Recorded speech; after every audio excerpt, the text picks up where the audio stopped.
안녕하십니까. 예.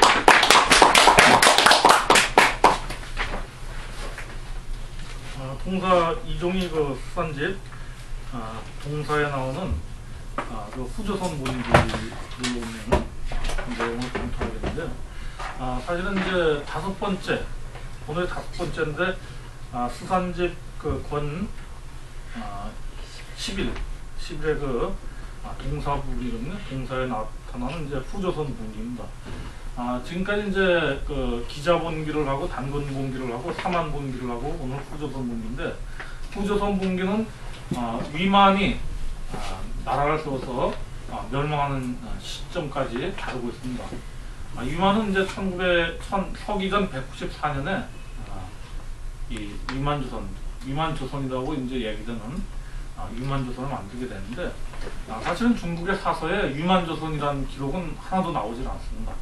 그래서 위만조선이라고 이제 얘기하는 것은 우리 뒤에 후대 학자들, 주로 이제 조선 이후에 역사를 기록하면서, 주로 우리 그 조선의 역사가들이 역사를 기록하면서 위만조선이라고 이렇게 붙이게 됩니다. 위만이라는 얘기를 이제 중국에서는 다르게 좀 이해하고 있죠. 그래서 위만조선이란 사마천 사기도 그렇고 한서를 쓴 이제 반고도 그렇고 위만조선이라는 개념, 그 다음에 그 뒤에 학자들도 위만조선이라는 개념을 거의 사용하지 않았습니다. 이제 위만조선이라는 것은 조선의 역사가들이 쓴 것을 중국의 역사가들이 그 받아들인 겁니다. 조선의 그 역사책을, 조선시대 조선이 쓴 역사책이 있거든요. 이게 중국으로 흘러 들어가게 됐는데, 이제 그 시기에 이제 중국에서 그걸 보고서 이제 그 위만조선 뭐 이런 개념을 그 이후에 언급하게 됩니다. 이제 위만조선의 이제 그 건립에 대해서 얘기하려면 그 사실은 그 전에 위만조선이 이제 이 생기기 전에 이 동북 지역의 상황을 좀 이제 먼저 이해해야 됩니다. 그 이종이 그 동사 후조선 본기 첫 부분에 보면, 제가 그 역주해 놓은 것을 첫 부분만 한번 이렇게 보고 시작하겠습니다. 후조선의 왕 위만은 예전에 연의 사람이었다. 한 고황제, 고조죠. 한 고조, 한 나라를 세운 고조, 한 고조가 서기전 206년에 한 나라를 세웠습니다. 한 고황제가 공신 노관을 연에 봉했다. 노관은 반란을 일으켜 한에서 달아나 호로 들어갔다. 흉노로 들어갔습니다. 예전에 노관의 신하였던 만도 망명하여 무리 천여 명을 모아 폐수를 건너 조선에 신속할 것을 요청했다. 조선은 박사벼슬을 내려주어 백리를 봉하고 서쪽 영경을 지키도록 시켰다. 많은 진의 옛 공지인 상장과 하장을 병합하고 점점 진번 여러 소국들 및 연과제의 망령자들을 복속시켜 무리가 점점 커졌다. 마침내 사람을 보내 한인이 침범해 온다고 속이고 들어와 조선을 수기하기를 청했다. 조선이 미처 준비를 갖추지 못했는데 많이 몰래 군사로 이미 압박하니 왕주는 마침내 남쪽 금마로 달아났다. 많은 들어와 평양에 머물며 왕위에 오르니 옛 국호 조선을 그대로 썼다. 때는 한해제 원년 정미이다. 한해제 원년 정미는 바로 서기전 194년입니다. 이런 이제 그 간단하게 서술하면서 그 위만이 조선을 점령해서 다시 그 조선이란 명칭을 그대로 쓰면서 뒤에 조선시대 이후에 위만조선이라고 얘기되는 그 나라를 이제 다시 이제 물려받아서 그 서기전 108년 멸망할 때까지 조선이라는 명칭을 그대로 쓰는 걸 유지하게 됩니다. 그럼 그 시기에 서기전 194년에 위만이 이제 조선이라는 국호를 그대로 쓰면서 샀을 때, 이제 조선이라는 나라는 이제 사실은 이제 대체된 거죠. 위만으로 대체됐다고 보는 거죠. 그런데 사만공기나 다른 기록에서 보면 조선이라는 것이 또 나오고 있습니다. 그것은 바로 남쪽에 있는 조선이거든요. 그런데 우리가 여기에 이제 첫 부분에 나오지만 위만이 들어와서 준왕을 쫓아낸 겁니다. 준왕이 쫓겨간 거죠. 준왕이 쫓겨간 지점이 이 후조선 본기에 보면 금마라고 되어 있습니다. 금마.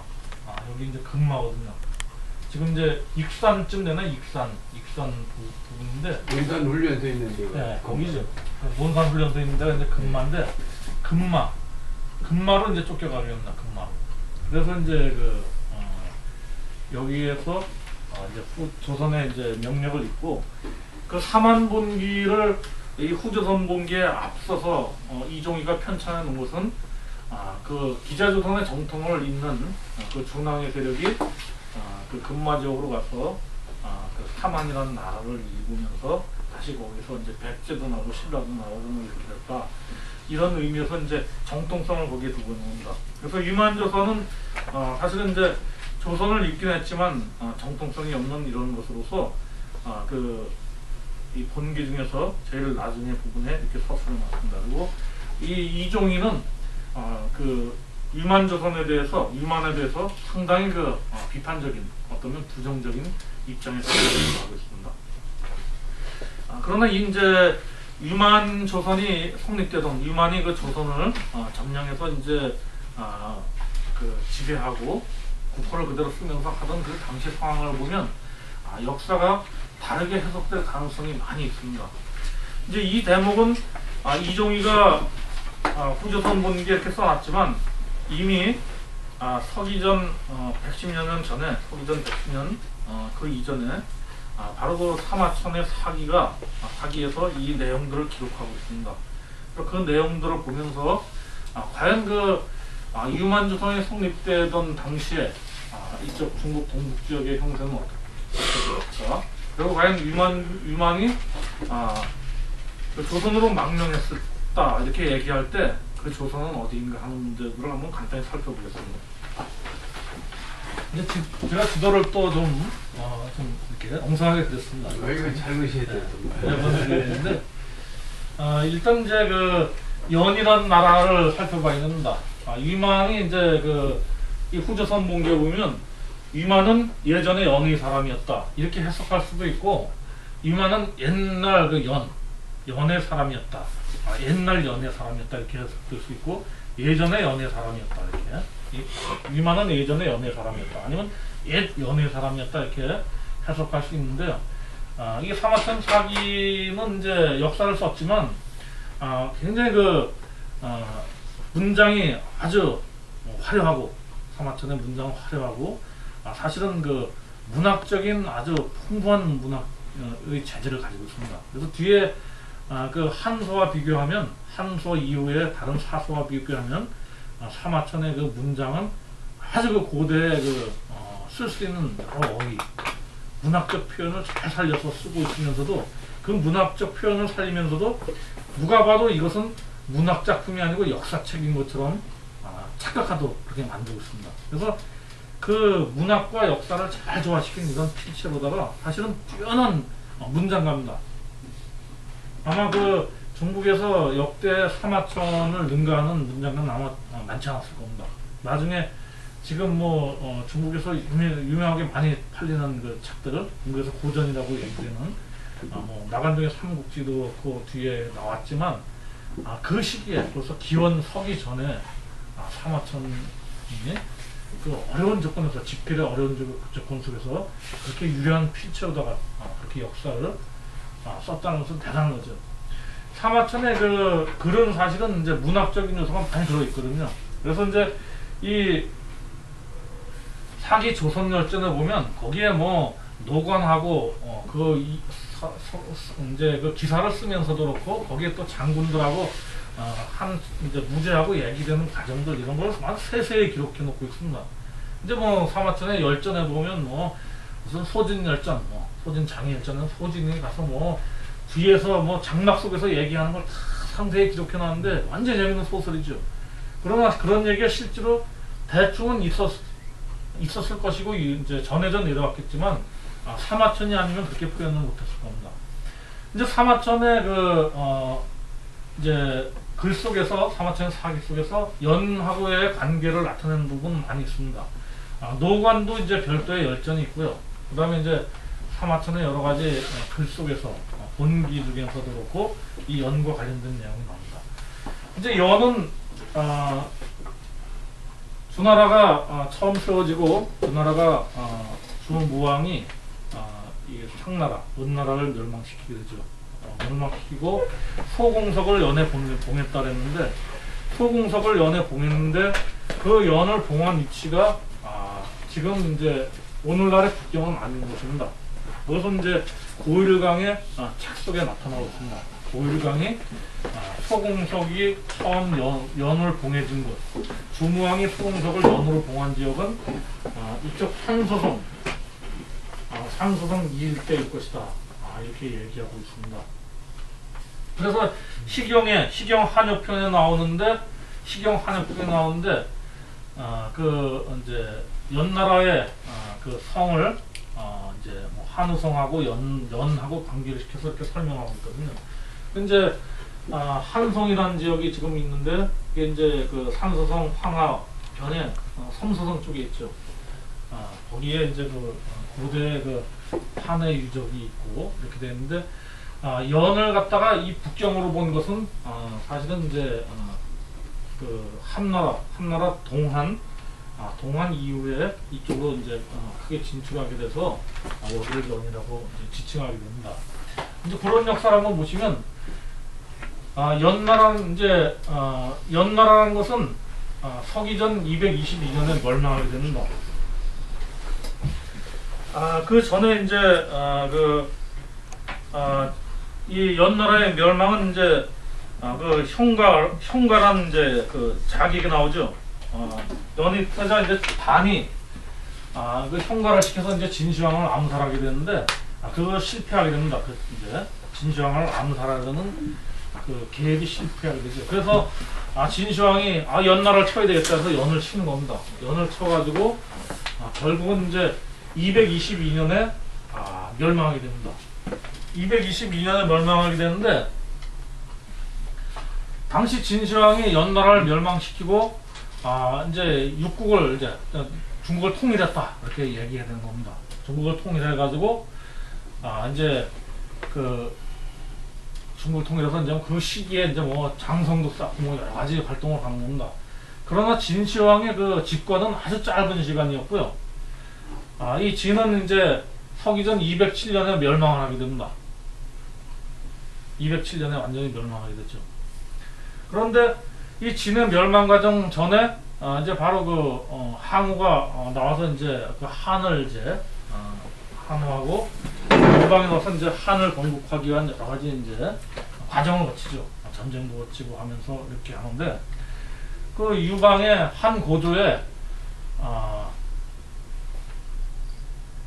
의해서 한광이라는 사람이 연왕으로 봉해집니다. 당시 이제 그 한나라가 건립하기 전이었죠. 한나라가 건립하기 전에 이 북방에 이제 많은 국가들이 진나라가 이제 멸망하기 시작하니까 여기 제, 조, 대, 연 뭐 여러 나라가 있었습니다.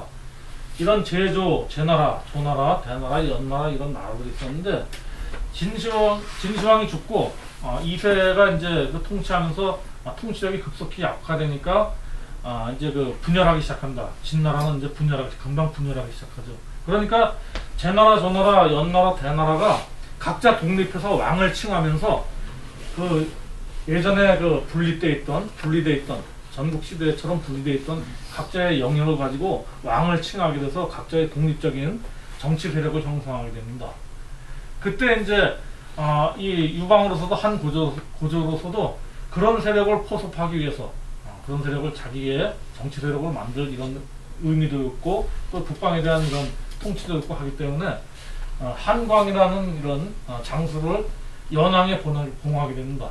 이게 이제 자칭이죠. 이제 스스로 자기가 왕이 되기도 했고 또 이제 한나라에서 고조가 이제 얘기를 해서 한광이라는 사람을 이제 연왕으로 봉하게 되죠. 그런데 또 이 유방 고조에 그 유명한 장수가 있습니다. 이 장도라는 장수가 있는데 이 장도를 이 서기전 207년에 연왕으로 보내고 연왕으로 봉해가지고 연으로 보내고 이 한광은 여동왕으로 보내게 됩니다. 여동왕.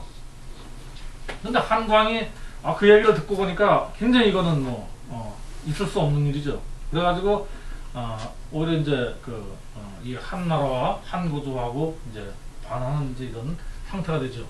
그래가지고 물러나질 않죠, 한광이. 그러니까 장도가 이제 군사를 끌고 직접 가는 겁니다. 가지고 서로 전쟁이 벌어지죠. 그래서 이제 한광이 세력에 밀려서 요동으로 가서 요동에 운거하는 겁니다. 요동에 운거하는데 장도가 끝내 쫓아가서 그 한광을 죽이게 됩니다. 그리고 이제 연을 차지하는 거죠. 그런데 그때 이제 그 한광이 요동에 가서 생을 마쳤다 이렇게 하는데, 그 요동이라는 지역이 어디냐면 오늘날 그 북경 오른쪽에 있는 북경 동쪽에 있는 무종이라는 지역입니다. 당시에 이제 이 지역까지가 아마 뭐 요동이라고 얘기될 수 있는 지역이었습니다. 그 사서에 나와 있는 거죠, 이거는. 이쪽에 이제 무종이라는 지역에 가 있는데, 한광이 무종이라는 지역으로 도망가 있는데, 이 장도가 이제 이때는 이제 한광은 연왕에서 쫓겨났으니까 요동왕이라는 칭호를 가지고 있었어요. 요동왕이 요동으로 갔습니다. 요동으로 갔는데 장도가 쫓아가서 한광을 목을 베게 되는 겁니다. 그런데 이제 요동왕의 근거지가 바로 이제 지금의 무종이라고 역사에 기록되어 있습니다. 그래서 요동의 범위는 뭐 이 정도도 요동이다 이렇게 그 기록을 보면 얘기할 수 있는데, 실제로 조선열전 사기 조선열전 앞부분을 잘 보면 요동이 연의 서쪽에 있을 수 있는 가능성도 있습니다. 그래서 굉장히 혼동되죠. 그리고 요동의 경계선이 어딘가는 지금 우리가 얘기하는 이쪽에 요하가 있거든요. 요하가 여기 이렇게 흐르고 있습니다. 요하가 이쪽으로 이렇게 흐르고 있죠. 이 요하를 경계로 요동이라고 얘기를 한 것은 아주 뒤에 이릅니다. 요나라 시기 일이죠. 요나라 시기 이릅니다. 그러니까 이제 당시 여기서 이 한광과 장도의 기사가 나오는 사마천 사기 본기, 그 다음에 뭐 노관열전 등 뭐 이 한광이 얘기가 나오는 이런 부분에서 나오는 요동이라는 것은 이 범위 어디 이 범위 이때에 있습니다. 연도 이 범위 어디에 있는 거죠. 정확한 위치는 다 뭐 예전에 기록은 대라고 이렇게 되어 있지만 지금의 북경 일대다 지금 이렇게 해석을 하지만 그것도 명확하지 않습니다. 그래서 이제 장도가 이제 요동까지 쫓아가서 한광을 죽이고, 여기서 한광을 죽이고, 장도가 이제 요동 연왕이 됐습니다. 연왕이 됐는데 장도가 다시 반란을 일으킵니다. 짧은 시간이죠. 장도가 다시 반란을 일으키거든요. 그래가지고 이제 한 고조가 노관을 이제 연왕으로 임명합니다. 장도를 제거하고 노관을 연왕에 임명하죠. 이 노관이라는 사람은 그 한고조하고 같은 동양 출신입니다. 같은 고향 출신이고 어릴 때 친구처럼 지냈죠. 아주 친한 사이죠. 그래가지고 이제 한고조가 이제 중원을 제패하기 위해서 나섰을 때 이제 같이 나선 겁니다. 나서서 이제 부하 역할도 하고 뭐 같이 나서서 전쟁도 하고 이렇게 했죠. 그런 아주 절친한 관계이기 때문에 노관을 이 연왕에 보냅니다. 연왕에 보내죠. 그게 서기전 201년입니다. 201년에 이제 노관이 연으로 가는 겁니다. 이제 그것도 뭐 연왕에 보냈는데, 노관을 연왕에 보냈는데 그 지역은 뭐 개다. 근데 개가 뭐 지금 북경 일대 어디다 뭐 이렇게 얘기했는데 정확하지 않습니다. 그러니까 연이 북쪽에 있습니다. 북쪽에 있는데 그 한고조가 이제 그 한나라를 세우고, 한나라를 이제 서기전 200년에 한나라를 세웠습니다. 세우고서 여러 공신들이 있잖아요. 공신들. 자기가 나라를 세우는데 공헌을 한 신하들이 생겼습니다. 이 사람들에게 이제 어느 정도 그 공에 따른 뭐 혜택을 주는 거죠. 그래서 이제 뭐 이 연제, 뭐 대조 이런 나라들을 이제 이렇게 나눠줍니다. 나눠줬는데 그 당시 이런 공신도 많았지만 이 고조가 나눠줄 때 자기 친척, 자기 혈족이 아닌 사람들을 나눠준 것이 몇 곳이 안 되는 겁니다. 그것이 이제 바로 연, 그 다음에 이제 대, 이런 이제 지역에, 아주 이런 북방에 있는 이런 지역에 자기 친족이 아닌 그런 이제 사람을 여기로 나눠준 겁니다. 그래서 노관이 201년에 연왕이 됐는데, 이제 이 사마천 사기 조선열전을 보면 노관이 이제 반란을 일으켜서, 한의 반란을 일으켜서 흉노로 들어가는 과정이 묘사됩니다. 근데 노관이 왜 반란을 일으키게 됐냐? 노관이 연왕이 됐습니다. 연왕이 됐는데 이 연왕이 된 상태에서 이쪽 대나라, 대나라 이걸 가지고 있던 이 사람이 이 대왕이 진해. 예, 그렇지. 예. 그 진해가 이 조나라까지 영향을 미쳐서 통합하게 됩니다. 그러면서 이제 반란을 일으키는 겁니다. 반란을 일으키는데 뭐 크게 해서 전쟁을 일으키는 않지만 이 한에 어느 정도 대항하는 거죠. 자체의 세력을 강하게 구축하는 겁니다.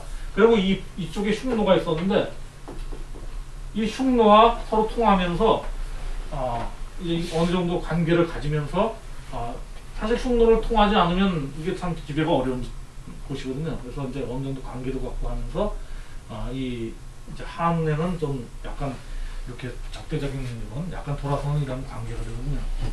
그래서 이 한으로서는 연에게 얘기해서 그럼 이 대까지 좀 제거하자, 뭐 같이 해서 이쪽 흉노도 제거하고 하자 이런 제안을 하는데 연은 처음엔 나서려고 했죠. 그런데 이제 여러 가지 흉노의 얘기도 듣고 여기도 얘기 들어보니까 양쪽 얘기 들어보니까 이쪽에 이것을 없으면 그 다음 차례는 연이 무너진 겁니다. 그러니까 노관은 일체 그런 군사 행동을 섣불리 하지 않죠. 그런데 이제 이 한 고조는 이쪽 한단이 있는데 당시 대조의 세력이 중심지가 한단에도 있었습니다. 그래서 한단을 공격하고 그러면서 이쪽을 압박해 들어가거든요. 그러니까 이제 연은 이제 이 노관으로서는 이걸 어떻게 해야 되는가 하고 뭐 결정을 잘 못하고 있습니다. 그래서 이 연 이제 그런 소식을 이제 들은 이제 고조가 노관을 이제 부르기도 하고 한번 들어와라 뭐 여러 가지 하는데 노관이 일체 움직이질 않죠. 그러니까 결국은 이제 이 흉노나 이런 뭐 이런 데를 공격하고 하는 전투 과정 속에서 그 노관이 한 나라에 반하고 있으면 반란을 일으키고 있으면 실질적으로 알아서 노관을 이제 공격하는 전쟁을 일으킵니다. 그때 이제 노관이 바로 이제 망명을 하는 겁니다. 195년에 한 나라가 이제 노관을 공격해 옵니다. 그래서 노관은 흉노로 망명하죠.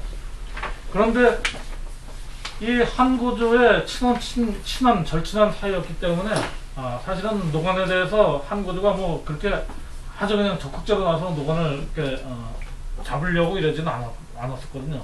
그래서 이제 그 다른 군사 집단을 통해서 노관을 들어가는 이 195년에 연을 치러 가는데 이해 4월에 고조가 사망합니다. 사망하니까 노관은 이제는 더 뭐 한 고조와 한번 만나서 뭘 얘기할 수도 있는 상황인데 자기의 상황을 얘기할 수도 있는 상황인데 한 고조가 4월에 사망하게 됩니다.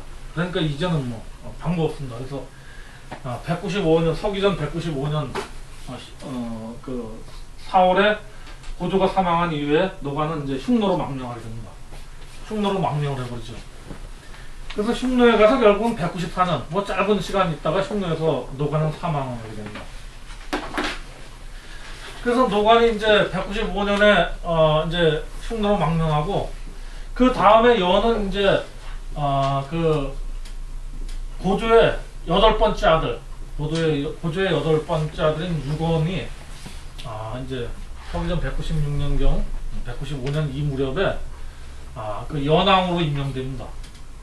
연왕으로 임명돼서 있지만 서기전 188년에 이 유건이 죽게 돼요. 죽게 되니까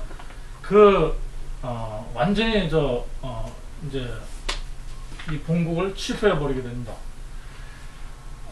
이제 요 노관과 뭐 한광, 장도, 노관, 유건에 이렇게 이어지는 연왕이라는 그 계보를 한번 살펴봤지만 연이라는 이 나라가 그렇게 뭐 강대하거나 이런 나라가 아닙니다. 다 체제가 정비되고 이런 나라입니다. 수시로 반란을 일으키고 왜 짧은 시간에 반란을 일으키겠어요? 반란을 일으키고 또 죽고 또 다시 다른 사람을 넘어가고 이런 과정이 있거든요. 이 연이 무슨 강대한 이 세력이 아닙니다. 이런 것을 통해서 이렇게 알 수 있죠.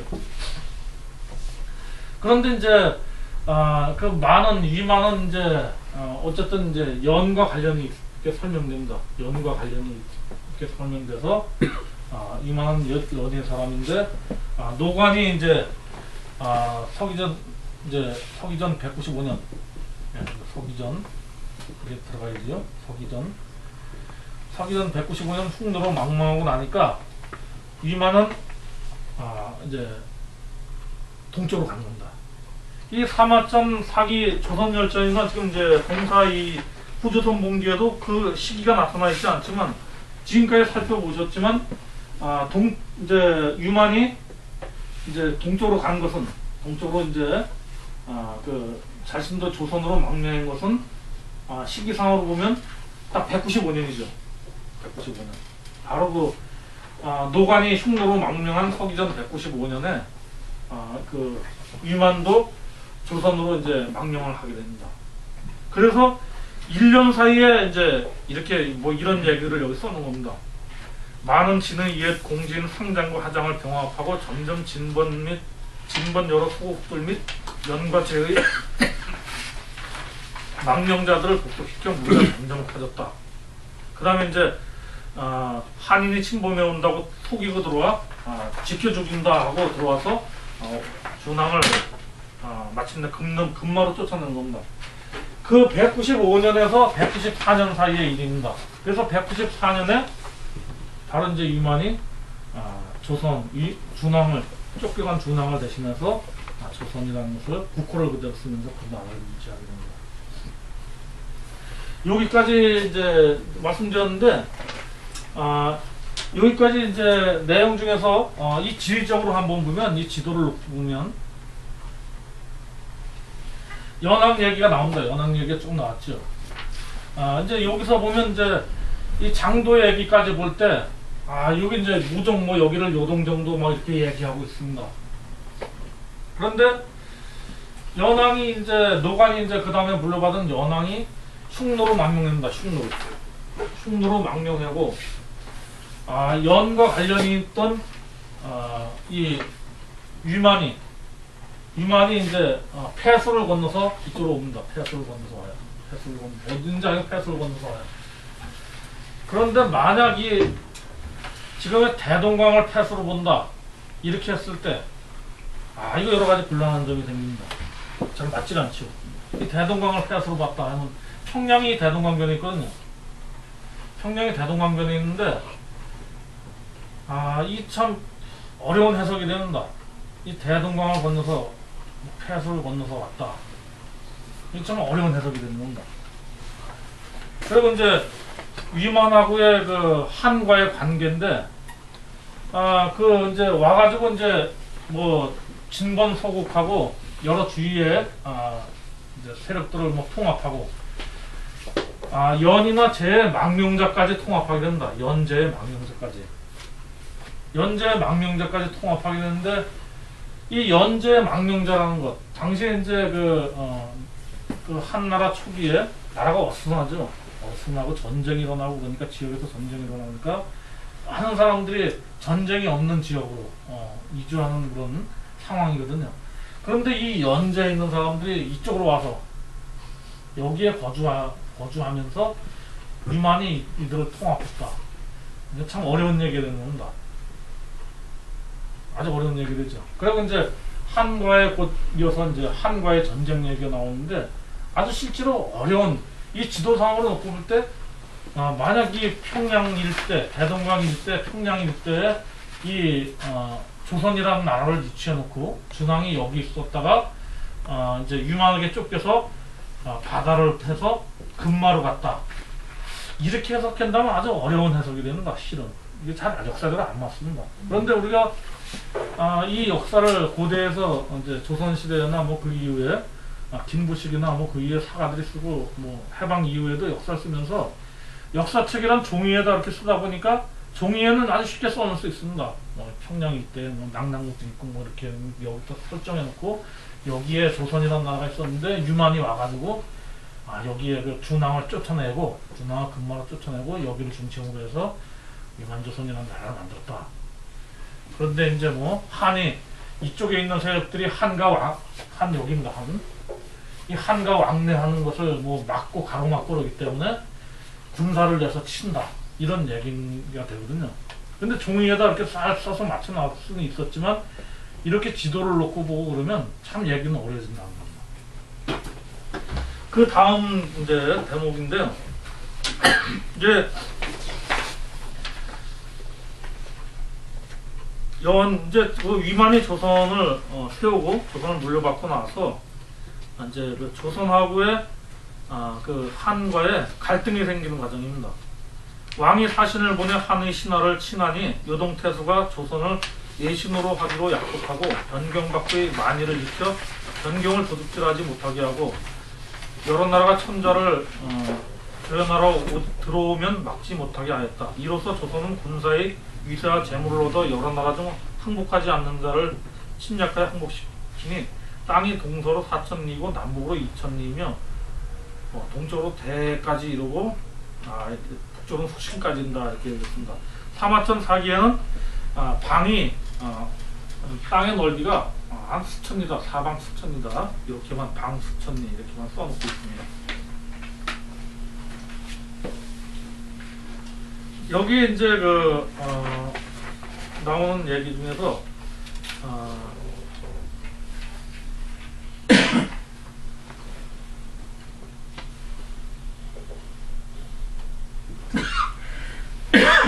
이제 그 위만이 이제 그 세력을 이제 빠르게 키우는데 사실 이제 이렇게 세력을 빠르게 키울 수 있는 것 여기 나오는 얘기에서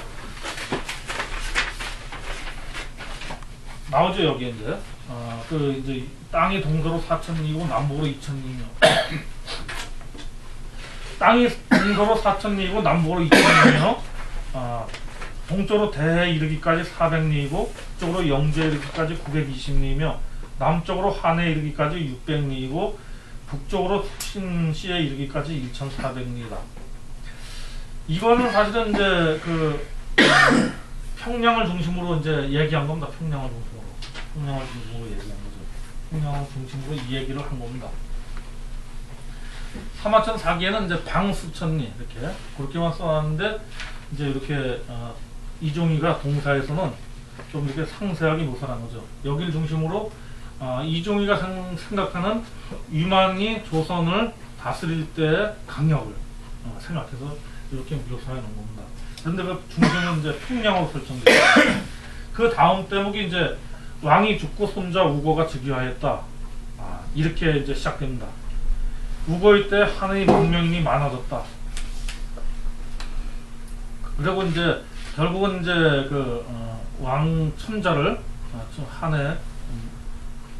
한을 이제 한의 천자를 이제 조연 이제 보러 오지도 않고 아련하러 오지도 않고 옆에 있는 나라가 그 천자의 나라와 왕래하려 해도 가르마가 통하지 못하게 하고 이렇게 하게 됩니다. 그래서 이제 결국은 이제 갈등이 생겨서 이 조선을 한무제의 조선 정벌이라는 이런 얘기가 이제 나오게 됩니다. 근데 여기 이제 요 부분에서 바로 그 동사에서는 또 새로운 걸 하나 집어넣었어요. 그 다음 표현인데요. 예의 임금 남녀가 분노하여 그 무리를 이끌고 요동으로 가서 한에 투항하였다. 한은 창해군을 그 예터에 설치했다. 이 부분은 이제 사마천 사기에는 사기 조선 열전은 없는 부분입니다. 그 없는 부분을 이제 동사에서 이 부분을 이제 집어넣거든요. 그런데 이 부분은 뭐 지난 시간에도 그렇고 계속 해석해 온 건데요. 상당히 중요한 부분입니다. 그 부분 이제 그 뒤에 부분 제가 참고 자료로 써놨습니다. 그 예라고 되어 있는데 예의 임금 남녀가 분노하여 그 무리를 이끌고 요동으로 가서 한에 투항하였다. 한은 창해군을 그 예터에 설치했다 이렇게 나와 있습니다. 그런데 그 중국의 학자들 많은 수가 이 창해군의 위치에 대해서 뭐 여러 가지 다른 관점들이 있지만 예라는 것 고대의 그 종족이고 하나의 민족인 예라는 것에 있어서는 그 예의 발상지는 오늘날 이쪽에 보면 하북성의 평산현이라는 데가 있습니다. 평산현 서북쪽에서 멀지 않은 그 지점에 예하라는 강이 있습니다. 결국 이제 발해변으로는 창주라는 적이 있죠. 이 창해군 할 때 그 창자입니다. 같은 창자인데 이 창주 일대가 옛날 예의 터전이었다 이렇게 얘기되고 있습니다. 그건 중국학자 허헌범, 그 다음에 몇 학자들이 이렇게 얘기하고 있습니다. 뭐 중국학자 이덕상도 그렇고, 유의당도 그렇고, 이런 학자들이 그렇게 얘기하죠. 유의당은 이제 춘추 전국 시기에 예족은 지금이 요동 산동의 두반도, 즉 발해서안의 연과 노 지역에 거주하였다. 그 다음에 이제 허헌범은 예맥족은 일찍이 고대 예수 부근의 예읍에 거주하였는데 그곳은 지금의 하북성 창현 서쪽이다. 이 창주, 지금의 창주인데 예전엔 창현이거든요. 이 창현 서쪽에 옛날 예수 부근의 예읍이 있었고, 그것이 바로 옛날 예족이 거주하던 지역이다 이렇게 얘기되고 있습니다. 그래서 그 창해군을 얘기할 때 중국의 학자는 지금 창해군을 어디로 보냐면 지금 이 창해군을 어떤 학자는 이쪽에 훈춘 쪽으로 본다. 훈춘 쪽으로 보는 학자도 있고요. 또 뭐 이쪽 어디로 보고 뭐 이렇게 보고 있습니다. 이쪽 어디로 보고 막 이렇게 보고 있는데, 일단 그 사서에 기록된 대로만 보면 사실은 이 하북성에 발해를 끼고 있는 이 지역일 수 있는 가능성이 있습니다. 이것은 이제 뭐냐면 이 창해군이라는 이 군은 서기전 128년에 세워졌는데 아주 짧은 기간 존속하고 말아요. 그런데 그 사서의 기록에 보면 창해군이 세워지니까 연제 지간이 연나라와 제나라 사이가 아주 소란스러워졌다. 연나라 사이가 소란스러워졌다. 그러니까 이 창해군이라는 지역은 사서의 기록에 의하면 사마천 사기 평준서에 나오는 기록입니다. 그다음 한서 식화지에 나오는 기록인데요. 이 똑같은 내용들이 나와 있습니다.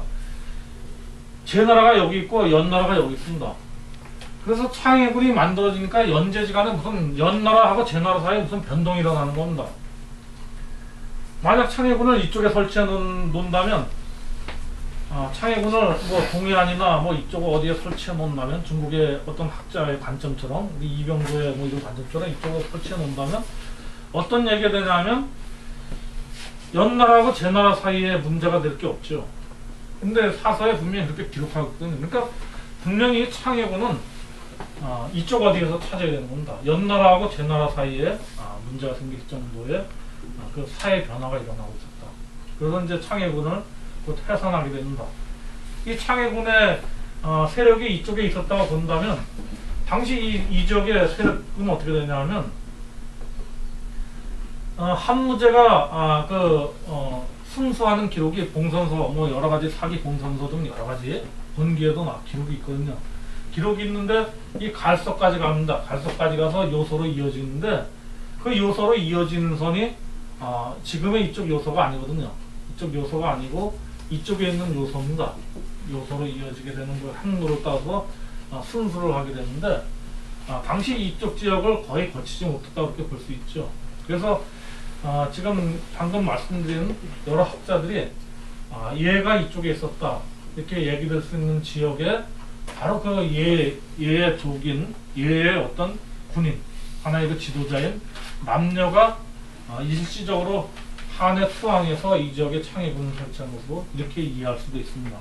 이쪽에 창해군이 있다는 관점과 한번 나중에 이렇게 대비하면서 한번 보실 수 있겠습니다. 그 다음 이제 대목이 바로 한 원봉 3년 이제 그 서파가 나옵니다. 이 서파를 이제 보내게 되는 이 과정에서 결국은 이제 싸움이 본격화되는 거죠. 서파를 봉해서 이제 조선 왕을 조선 왕 우거를 해외하려고 했던 겁니다. 그런데 왕이 조선을 받들지 않고 한에 복종하지 않습니다. 그러니까 이제 그 갈등이 생기는 거거든요. 그때 이제 서파가 돌아가면서 경서위에 이르러 여기 이제 제가 폐수를 내려다보면 이렇게 일부러 해석했습니다. 그 폐수를 내려다보면 하는 게 임폐수 이런 거거든요. 임폐수 이런데 이 앞에 문장에 이제 지자가 있습니다. 이르다는 지자가 있거든요. 그래서 그 경계 위에 오른다. 지 경계상이는 지 계상입니다. 지 이를 지자에 경계에 이르러서 임패수 이렇게 나오거든요. 그러니까 그냥 뭐 많은 사람들이 이걸 갖다가 그냥 경계에 이르러서 패수에 이르러서 이렇게 해석해 버리는데 사실은 요걸 이렇게 해석해야 되는 겁니다. 경계 위에 이르러 패수를 내려다보며. 그러니까 이 사마천의 사기에 나온 표현인데 사마천님만 쓸 수 있는 글이거든요. 다른 역사가들이 쉽게 쓸 수 없는 거죠. 그러니까 역사책을 쓰면서도 그 얘기를 자세히 묘사를 한 겁니다. 그러니까 그냥 이걸 갖다가 많은 사람들 해석하기 그냥 패수에 이르러 하는 돌아가면서 패수에 이르러 경계인 패수에 이르러 마부를 시켜 하를 전송하는 비를 베어주기 이렇게 했는데 실제로 이것을 문장 그대로 해석하면 하는 돌아가면서 하는 돌아가면서 경계 위에 이르러 패수를 내려다보며 마부를 시켜 하를 전송하는 비를 베어주기고 돌아가 한의 천자에게 조선의 장을 죽였다고 보고하였다. 이렇게 여긴 썼지만 사마천 사기 조선열전에는 덧붙여져 준 그러니까 뭐가 덧붙여지냐면 조선왕 그 비를 베고 이제 패수를 건너간다. 패수를 건너가서 이런 내용이 덧붙여지고 그 다음에 이제 그 천자는 그 명분이 훌륭하다고 여겨 꾸짖지 않고 하에게 벼슬을 내려 요동 동부 도의가 되게 했다. 왕은 하를 원망하여 군대를 일으켜 기습 공격하여 서파를 죽였다.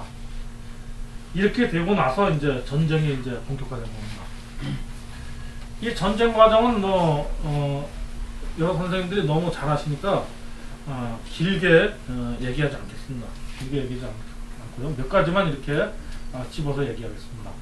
이 전쟁이 시작됐습니다. 한과의 한무제가 일으키는 이제 전쟁이 서기전 109년부터 시작이 됐습니다. 그런데 이 동사 본기 보면 이렇게 서 있습니다. 천자가 이제 이 서파가 죽은 소식을 듣고 누선장군 양복을 파견하여 발해로 뜨게 하고 병사 5만 명과 자장군 승채는 요동을 나서 조선을 공격하여 서파를 죽게 한 죄를 물었다. 이렇게 나온다. 여기에는 좀 생략이 됐죠. 사마천 사기 조선열전에는 뭐가 있냐면 이제 이 천자가 이 소식을 듣고 누선장군 양복을 파견하는데 여기 뭐냐면 제로부터 발해로 보낸다는 겁니다. 제로부터. 여기 있죠, 제. 사마천 사기 조선열전은 이렇게 기록돼 있어요. 여기 이제 동사 후조선 문제는 생략돼 있지만 사마천 사기 조선열전에는 누선장군을 보냈는데 누선장군을 파견해 보냈는데 제로부터 발해를 뜨게 한다는 거는 제로부터 발해를 뜨게 한다는 겁니다. 이게 아주 중요한 표현이죠. 당시 중국의 사서의 기록은 이쪽을 발해로 얘기하는 않습니다. 발해. 이쪽은 이제 뭐 해동이라고 얘기하든가 해동, 뭐 동해, 동쪽에 있는 바다 끝, 동으로 바다에 이르렀다. 동으로 바다에 이르렀다는 표현을 쓴 거거든요. 발해라고 얘기된 부분이 이 부분입니다. 바로 이제 발해라는 얘기된 이 부분이죠. 나중에 이제 여기에 뭐 발해와 관련되는 그 지명도 생기고 이렇게 하는데 발해는 이 부분입니다. 이 막힌 부분이죠. 이 막힌 부분을 얘기하는데 이 제나라로부터 발해를 뜨게 하는 겁니다. 발해로 출동하게 했다. 이런 표현을 쓰는 겁니다. 그런 표현을 보면 우리가 한과 한무제가 일으킨 조선과 일으킨 전쟁의 어떤 성격을 알 수 있습니다. 그래서 이제 여기서부터 제로부터 발해를 떠서 여기 본문에 보면 제로부터 발해를 떠서 발해로 이동하여 갔다. 그 다음에 이제 자장군 순채가 요동을 나와서 이제 토벌하러 간 겁니다. 이 누선장군은 이 사마천 사기 조선열전 보면 누선장군은 그 제나라 병사 7,000명을 데리고 간 겁니다. 그 다음에 이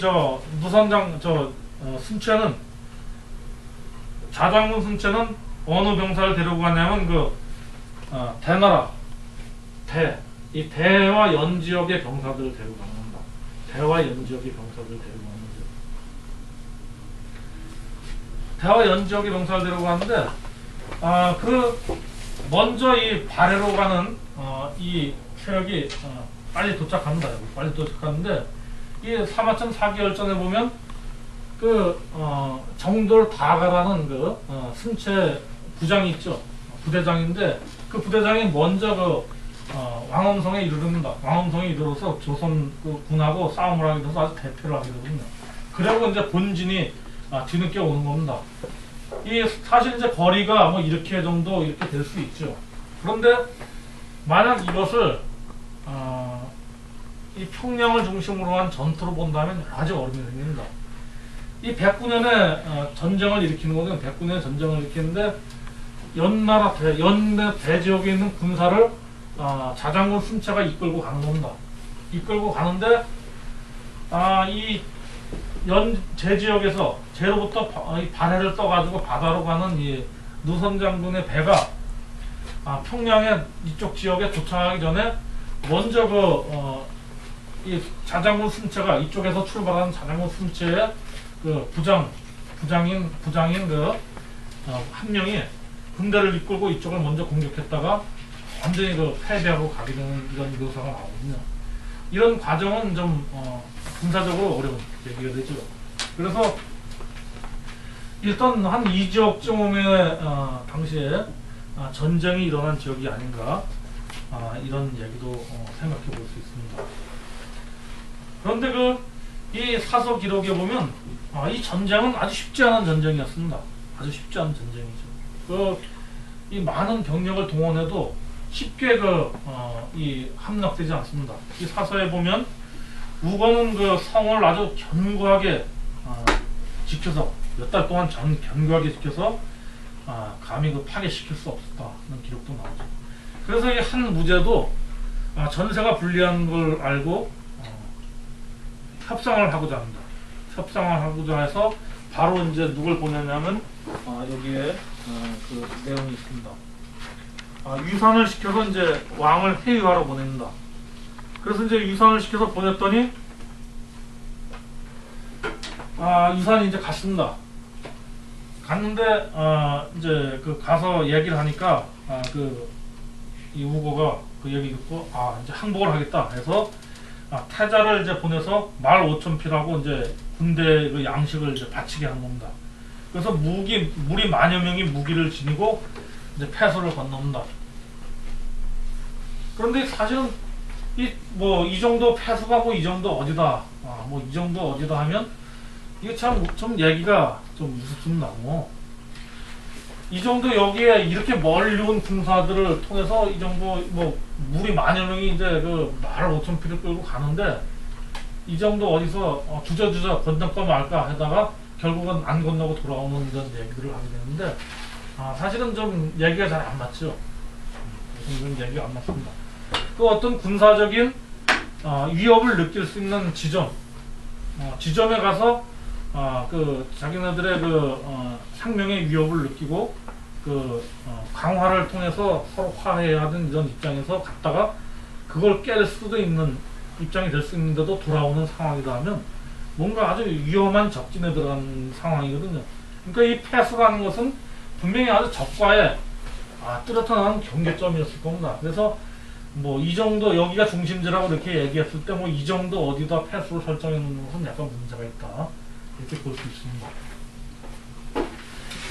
그렇지만 어쨌든 이제 그렇게 해서 강화 서로 이제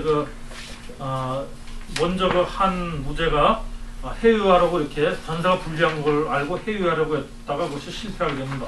그래가지고 이제 순차하고 양복하고 또 이제 더 적극적으로 이제 공격을 하게 되지만 또 이제 순차하고 양복하고 서로 갈등도 생기고 알력이 생겨서 서로 이제 전쟁을 사실 잘 못 치르게 되는 겁니다.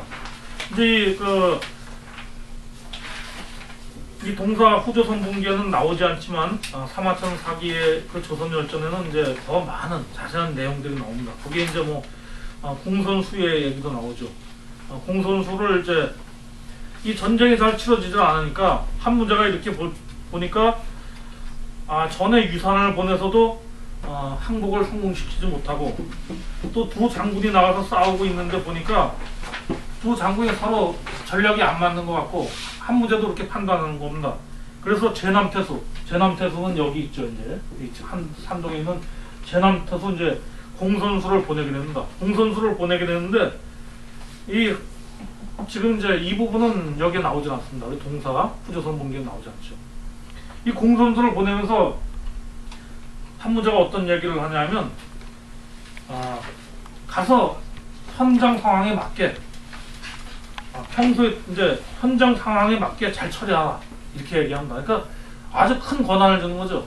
거기 뭐 특별한 뭐 어떻게 하라는 게 아니라 현장 상황에 맞게 시의적절하게 처리하라. 그러니까 공선수가 와서 이제 그 양복을 만났더니 순채를 먼저 만났더니 순채가 그 양복이 누선 장군 양복이 그 싸움을 안 하고 뭔가 오히려 그 반란의 기미를 보이고 있다. 그러니까 이제 그 양복을 잡아야 된다, 체포해야 된다 해서 공선수가 그 얘기를 듣고 양복을 체포한다. 체포하고 이제 군사를 합쳐가지고 이제 또 공격을 하려고 그러면서 천자한테 그걸 보고하게 됩니다. 그런 내용을. 그랬더니 이상하게 천자가 그 얘기를 듣고는 오히려 공선수를 참하고 맙니다. 공선수를 죽이고 맙니다. 그 이후에 이제 자장군이 또 조선을 공격하고 뭐 이런 과정 속에서 이제 그 조선 내부에 조선의 그 왕엄성 안에 있는 대신들과의 그 내분이 생기게 됩니다. 그래서 이제 항복을 주장하는 이런 세력들이 생기고 그 세력에 의해서 결국은 이제 마지막 왕까지 우거까지 이제 죽게 됩니다. 니계상 참이 이제 사람을 시켜서 서기전 108년에 우거를 죽이고 항복하게 됩니다. 그래서 이제 한사군 얘기가 나오는 거군요. 그거까지만 잠깐 하겠습니다. 이 사군이 이제 그래서 얘기가 이제 여기서 나오는 건데요. 이제 사군 얘기가 이제 여기서 나오는 겁니다. 근데 이제 우리가 보통 서기전 108년 108년에 이제 그 사군이 생겼다 이렇게 이제 보통 알고 있습니다. 그런데 사마천 사기를 잘 보시면 사마천 사기는 뭐라고 나왔냐면 그 이제 왕엄성은 함락되지 않습니다. 우거가 죽어도 왕엄성은 함락되지 않습니다.